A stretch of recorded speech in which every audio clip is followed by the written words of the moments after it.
INS Vikrant में अभी LRSAM को इंटीग्रेट करने की प्रक्रिया को शुरू किया जा चुका है। साथ ही इसमें VLSRSAM को इंटीग्रेट करने का फैसला किया गया है। भारत की तरफ से अभी एक अननोन अमाउंट में रशियन ओरिजिन AK-103 राइफल्स को खरीदने का फैसला किया गया है। राफेल को लेकर आज फिर से एक नई कंट्रोवर्सी शुरू हो चुकी है, जिसमें मिलियंस ऑफ डॉलर का घोटाला होने की बात सामने आई है। लेकिन इसके बावजूद भी डसॉल्ट की तरफ से खुद को क्लीन बताया जा रहा है। यूएस नेवी की तरफ से कंट्रोवर्शियल स्टेटमेंट इशू करने के बाद भारत और यूएस के रिलेशन में थोड़ा बहुत तकरार आने की उम्मीद किया जा रहा है। और अंत में कुछ पाकिस्तानी डिफेंस एक्सपर्ट्स के मुताबिक पाकिस्तान अभी रशिया से S-400 सिस्टम को खरीदने की कोशिश करने वाला है। ऐसे ही कुछ और खबरों के बारे में हम आज की वीडियो में बात करने वाले हैं। नमस्कार दोस्तों, मेरा नाम है अंशुमन नायक और आप सभी का बहुत बहुत स्वागत है इंडियन डिफेंस न्यूज के डिफेंस टॉक सीरीज में, जहां पर हम रोज नए नए डिफेंस अपडेट्स के बारे में बात करते हैं। तो चलिए देर न करते हुए आज की वीडियो शुरू करते हैं।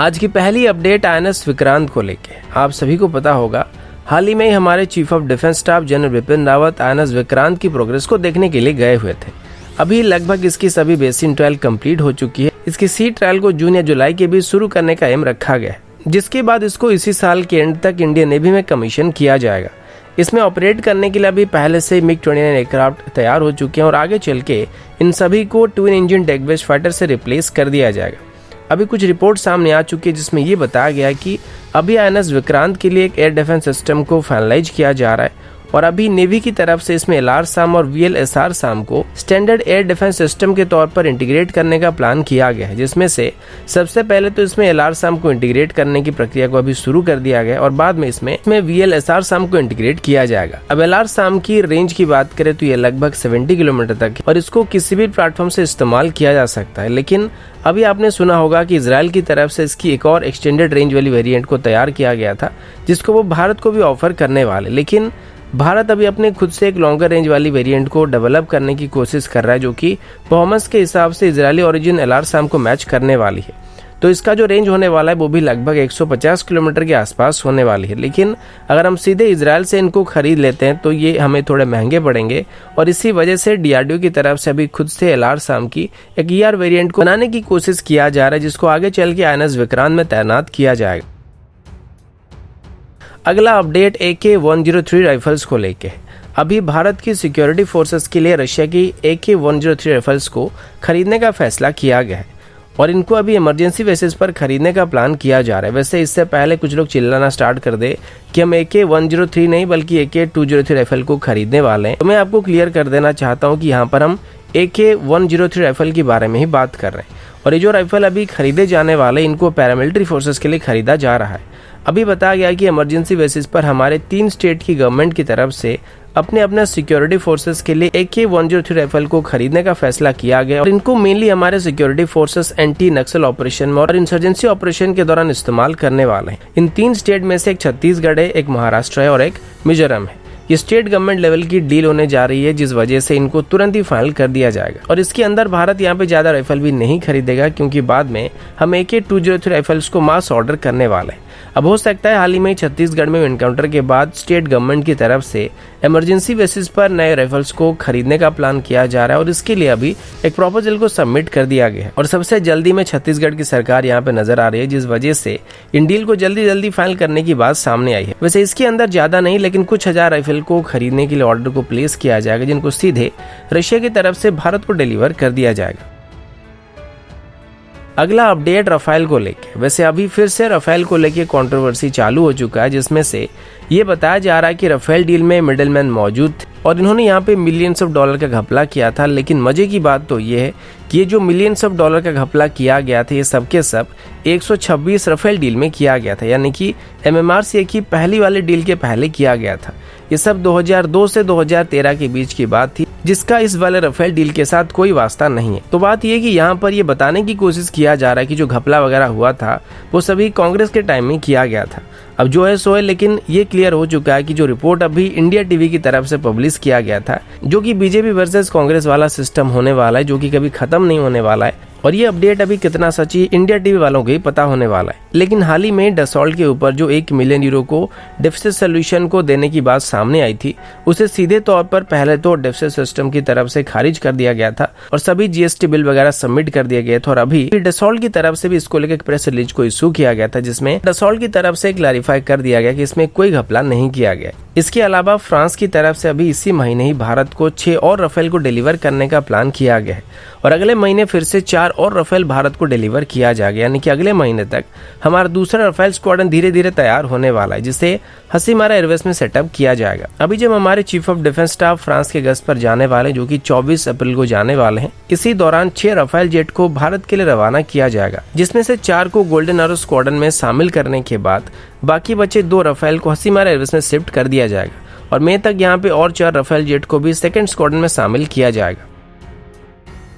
अगला अपडेट यूनाइटेड स्टेट नेवी को लेके है। मीडिया रिपोर्ट के मुताबिक यूएस नेवी की तरफ से अभी भारत की एक्सक्लूसिव इकोनॉमिक जोन के अंदर अपने वॉरशिप्स भेजे गए थे और सबसे बड़ी बात यह था कि इस दौरान यूएस नेवी की तरफ से भारत से परमिशन नहीं लिया गया था और वो इस दौरान लगभग लक्षद्वीप के 224 किलोमीटर की दूरी पर मौजूद थे। अब इसको लेके काफी तरह के स्टेटमेंट अभी दिए जा रहे हैं कि यूनाइटेड स्टेट की तरफ से अभी भारत की एक्सक्लूसिव इकोनॉमिक जोन में घुसपैठ किया गया था और साउथ चाइना सी की तरह यूएस भी भारत की बॉर्डर के अंदर बिना परमिशन के घुसने की कोशिश करने लगा है। अब इसको लेकर यूनाइटेड स्टेट नेवी की 7th फ्लीट की तरफ से एक अजीब सा प्रेस नोट को इशू किया गया था, जो कि अभी काफी सारा कंफ्यूजन क्रिएट कर रहा है और इसको रिलीज करना भी कोई खास जरूरी नहीं था, क्योंकि अभी भारत और यूएस के बीच अच्छे रिलेशन चल रहे हैं और हाल ही में ही भारत और यूएस के बीच नेवल एक्सरसाइज को भी किया गया था, जिसमें से एक तो पैसेज एक्सरसाइज और दूसरा फ्रांस के साथ किया गया लापेरूस एक्सरसाइज था। तो इस दौरान वो इंडियन ओशन रीजन में और बे ऑफ बंगाल रीजन में मौजूद थे और हो सकता है वो वापस जाते वक्त इंडियन वाटर में थोड़े बहुत समय के लिए रहे होंगे। और साथ ही ये भी पहली बार नहीं हुआ है जहां पर यूएस नेवी की वॉरशिप्स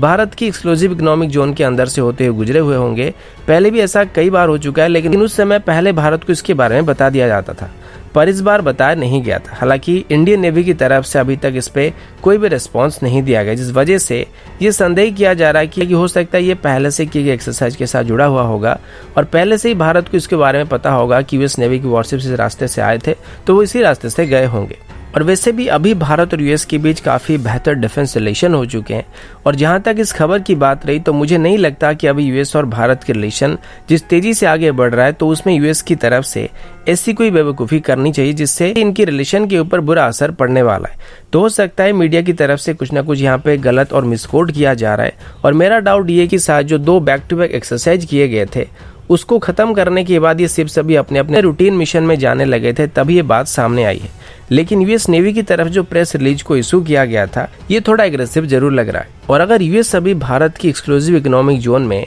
भारत के बिना परमिशन के घुसने की कोशिश करता है, तो ये भारत के लिए बहुत ही सीरियस इशू होने वाला है और इसी वजह से शायद यूनाइटेड स्टेट पर भरोसा करना थोड़ा मुश्किल लगता है। और ये बात अभी इंडियन नेवी की तरफ से कोई ऑफिशियल स्टेटमेंट मिलने के बाद लगभग क्लियर हो जाएगी कि यूएस नेवी की वॉरशिप उनकी परमिशन लेके भारत की एक्सक्लूसिव जोन के अंदर घुसे थे या फिर इसमें कोई और बात है। अगला अपडेट भारत, रशिया और पाकिस्तान को लेके है। आप सभी को पता होगा कि हाल ही में जब रशिया के फॉरेन मिनिस्टर भारत के गश्त पर आए थे, उस दौरान वो भारत के बाद पाकिस्तान के गश्त पर गए हुए थे और पाकिस्तान की गश्त के दौरान रशिया और पाकिस्तान के बीच काफी कुछ डिस्कशन किया गया होगा, जो कि डिफेंस रिलेटेड इशू से लेकर उनकी बायलैटरल इशू के बारे में हो सकता है। लेकिन अभी इसी बात को लेके कई सारे सवाल किया जा रहा था कि अभी भारत को हो सकता है ये बात पसंद नहीं आने वाला है कि रशिया की तरफ से पाकिस्तान को इतना इंपॉर्टेंस दिया जा रहा है। और सबसे बड़ी बात, अगर रशिया की तरफ से पाकिस्तान को कोई डिफेंस इक्विपमेंट को सप्लाई किया जाता है तो ये भारत के लिए सही नहीं होने वाला है। इसी बात को लेकर अभी एक सवाल किया गया था, जिसका जवाब देते हुए हमारे एक्सटर्नल अफेयर मिनिस्ट्री की तरफ से बताया गया कि भारत और रशिया के बीच जो डिफेंस रिलेशन है वो सभी के सभी हमारे तक ही सीमित है और इसका किसी तीसरे देश के साथ कोई लेना देना नहीं है और ना ही रशिया का अभी पाकिस्तान के साथ कोई रिलेशन रखने से हमें कोई दिक्कत होने वाली है, क्योंकि रिलेशन कई प्रकार के हो सकते हैं। हाँ, अगर रशिया पाकिस्तान को डिफेंस इक्विपमेंट को सप्लाई करने लगता है या फिर डिफेंस रिलेशन को बेहतर करने लगता है, तो ये आगे चल के भारत के लिए प्रॉब्लम क्रिएट कर सकता है। लेकिन फिलहाल रशिया की तरफ से पहले भी भारत को बताया जा चुका है कि वो पाकिस्तान को भारत को दिए जाने वाले कोई भी डिफेंस इक्विपमेंट या उसको मैच करने लायक कोई भी डिफेंस इक्विपमेंट को सप्लाई नहीं किया जाएगा। इसके अलावा एक और सवाल ये भी किया गया था, जिसमें ये बताया गया था कि सार्क समिट के दौरान क्या हमारे पीएम पाकिस्तान के गश्त पर जाने वाले हैं। तो इसका जवाब देते हुए हमारे एक्सटर्नल अफेयर मिनिस्ट्री की तरफ से बताया गया कि फिलहाल भारत के पीएम पाकिस्तान की गश्त पर जाएंगे या नहीं जाएंगे, इसको लेके कोई भी डिसीजन नहीं लिया गया है। अगला अपडेट भी पाकिस्तान की तरफ से है और ये थोड़ी इंटरेस्टिंग अपडेट होने वाली है। तो हाल ही में आपको पता है कि रशिया के फॉरेन मिनिस्टर पाकिस्तान के विजिट पर गए हुए थे और इसके बाद अभी पाकिस्तानी मीडिया में अलग अलग तरह की खबर सामने आ रही है। अब तक आपने सुना होगा कि पाकिस्तान की तरफ से पहले से ही यह अफवाह फैलाई जा चुकी है कि वो रशिया से Su-35 एयरक्राफ्ट को खरीदने वाले। फिर शायद 1 या 2 साल पहले वो रशिया से बक M2 सिस्टम को खरीदने की कोशिश कर रहे थे, लेकिन रशिया की तरफ से इनको पाकिस्तान को सप्लाई करने से इनकार किया गया था, जिस वजह से वो चाइना से HQ-16 सिस्टम को खरीदने की कोशिश करने लगे। लेकिन बाद में पाकिस्तान को पता लगा कि इसका जो रडार है वो इतना अच्छा परफॉर्मेंस नहीं देता है, जिस वजह से वो बाद में रशिया से S-300 सिस्टम को भी एक्वायर करने की कोशिश करने लगे थे। लेकिन यहाँ पर भी रशिया की तरफ से पाकिस्तान को मना कर दिया गया, तो वो चाइना से जाके इसकी चाइनीज कॉपी यानी कि HQ-9 सिस्टम को खरीदने लगे थे। लेकिन इसका रेंज S-300 सिस्टम के मुकाबले लगभग 50% कम पाया गया और इसकी परफॉर्मेंस भी जो है वो S-300 सिस्टम के मुकाबले काफी खराब है। अब चलो ये सब तो समझ में आ जाता है, क्योंकि बहुत दिन बाद कोई रशियन मिनिस्टर यहाँ पे पाकिस्तान की गश्त पर गए हुए हैं और बहुत दिन बाद इन्होंने कोई रशियन बंदा देखा, तो एक्साइटेड होना आम बात है, जो कि समझ में आता है। लेकिन ये लोग इतना एक्साइटेड हो जाएंगे ये उम्मीद से बाहर था, क्योंकि अभी पाकिस्तान के एक डिफेंस एक्सपर्ट्स ने बताया है कि अभी अगर भारत रशिया से S-400 सिस्टम को खरीदने के लिए जाता है तो यूनाइटेड स्टेट की तरफ से यहाँ पर सैंक्शन लगाया जाएगा, और अगर ऐसा हुआ तो भारत को इस डील को कैंसिल करना पड़ेगा और भारत को S-400 सिस्टम को एक्वायर करने से पीछे हटना पड़ेगा। और ये पाकिस्तान के लिए बहुत ही अच्छा मौका है, जहाँ पर जो S-400 सिस्टम रशिया की तरफ से भारत को दिया जाने वाला था उनको पाकिस्तान एक्वायर कर सकता है। अब यहाँ पर पहली बात तो ये है कि रशिया ने खुद ही यूनाइटेड स्टेट को एक तरीके से धमकी दे डाली है कि अगर भारत और रशिया की S-400 डील में सैंक्शन लगाने की कोशिश किया जाता है तो रशिया की तरफ से यूएस के ऊपर काउंटर एक्शन लिया जाएगा। और वैसे भी अभी भारत और रशिया के बीच अल्टरनेट पेमेंट मेथड को एस्टेब्लिश किया जा चुका है, जिससे पेमेंट में कोई दिक्कत नहीं आएगी। तो यूनाइटेड स्टेट की सैंक्शन लगाने से भी हमें कोई फर्क नहीं पड़ेगा। हाँ, डील थोड़ी डिले हो सकता है, फिर पेमेंट थोड़ा डिले हो सकता है, लेकिन इससे ज्यादा असर हमारे ऊपर नहीं पड़ेगा। पर फिर भी अगर पाकिस्तान की लॉजिक से हिसाब से देखा जाए तो भारत की S-400 डील पर यूनाइटेड स्टेट अगर सैंक्शन लगा देता है तो पाकिस्तान भले इसको कैसे हासिल कर सकता है। अगर पाकिस्तान भी इसको आगे चल के हासिल करने की कोशिश करेगा तो उनको भी रशिया को यहाँ पे पैसे देने पड़ेंगे, जिस वजह से यूनाइटेड स्टेट उनकी डील के ऊपर भी सैंक्शन लगा सकता है। वैसे और कोई ये बोलता तो एक बार को समझ में आ जाता है, लेकिन आप लोग सैंक्शन तक भी सोचे मत, क्योंकि आपको ये पता होना चाहिए कि S-400 सिस्टम खरीदने के लिए बदले में पैसे देने पड़ते हैं। कटोरा लेके बैठने से ऐसे इसको रशिया नहीं देने वाला है। और ये बात आपको पहले से यानी कि बक 3 सिस्टम की रिजेक्शन मिलने के बाद ही समझ जाना चाहिए था। तो दोस्तों अभी के लिए इतना ही, मिलता हूँ आपसे अगले वीडियो में, तब तक के लिए जय हिंद, वंदे मातरम।